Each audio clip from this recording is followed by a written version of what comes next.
नमस्कार। एक और क्वेश्चन हम लोग सेटिंग अरेंजमेंट से प्रैक्टिस कर लेते हैं। 6 friends A B C D E and F are sitting around a circular table. देखो सर्कुलर टेबल में अगर गिवन नहीं हो कि टुवर्ड सेंटर बैठे हुए हैं या अवे फ्रॉम द सेंटर, तो टुवर्ड सेंटर लेके चलो, फर्क वैसे नहीं पड़ता। ठीक है, तो क्योंकि 6 लोग बैठे हुए हैं तो एक हम लोग अरेंजमेंट ध्यान में आता है कि ऐसे हम लोग रख लेते हैं, हालांकि इससे भी फर्क नहीं पड़ता। लेकिन कभी कभी अपोजिट अगर गिवन हो तो ये निकालने में इससे हेल्प मिलता है। ठीक है, तो अब पढ़ते हैं एक एक करके। B sitting to the immediate left of D. Circular arrangement में यही तो खास बात है कि कहीं से आप स्टार्ट कर सकते हो पहला स्टेटमेंट। तो यही अगर लीनियर अरेंजमेंट होता तो इसको एज अ हिंट लिखना पड़ता, लेकिन यहाँ पे B sitting to the immediate left of D, तो डी लिखो। टुवर्ड सेंटर है ना, तो हमारा लेफ्ट, इसका लेफ्ट सेम ही होगा। तो B sitting to the immediate left of D. C is third to the right of E. ठीक है, C is third to the right of. अब देखो यहाँ पे लिख लो इसको हिंट में, C is third to the right of E. क्यों? क्योंकि आप ये मत सोचना कि मैं डी के बगल में ई को रख दूंगा और फिर 1 2 3। ऐसा भी तो हो सकता है कि यहाँ पे हो ई फर्स्ट सेकंड थर्ड। अच्छा, ये ऐसा भी तो हो सकता है यहाँ पे, क्वेश्चन ही गायब हो गया। तो मैं यहाँ पे नहीं रख रहा हूँ वैसे।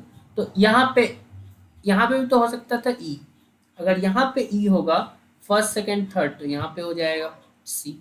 तो इन दोनों जगह पे मैं नहीं रख रहा। ठीक है, तो इसीलिए मैं साइड में लिख लेता हूँ फिलहाल।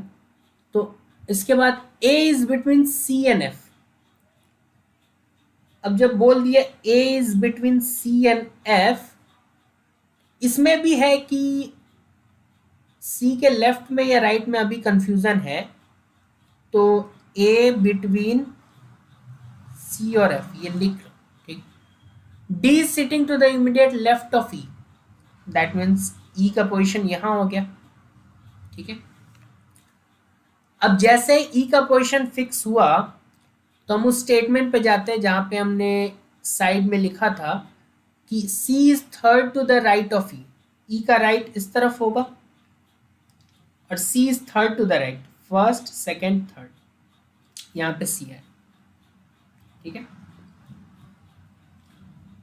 और उसके बाद ये स्टेटमेंट पढ़ सकते हैं कि A is between C and F. A को अगर सी और एफ के बीच में बैठना है तो पक्का एफ को यहीं रहना होगा, तभी तो ए सी और एफ के बीच में बैठ पाएगा, और कोई चॉइस है ही नहीं। ठीक है, बस हो गया question. Who is sitting between A and E. A और ई के बीच में कौन बैठा हुआ है? ए और ई के बीच में एफ बैठा हुआ है। ठीक है, कोई दिक्कत नहीं है। यहाँ पे ए और ई के बीच में कौन बैठा हुआ है? एफ बैठा हुआ है। तो सिंपल होता है अरेंजमेंट। एटलीस्ट ये क्वेश्चन तो सिंपल था, इसमें डिफिकल्ट भी आते, कुछ लेंथी प्रॉब्लम्स भी आते, उसे भी हम देखते रहेंगे। ये हम लोग रिवीजन कर रहे हैं, तो आप प्लेलिस्ट जरूर देख लें, इसमें हमने बहुत सारे प्रॉब्लम्स किए हैं सेटिंग अरेंजमेंट के। बहुत बहुत धन्यवाद।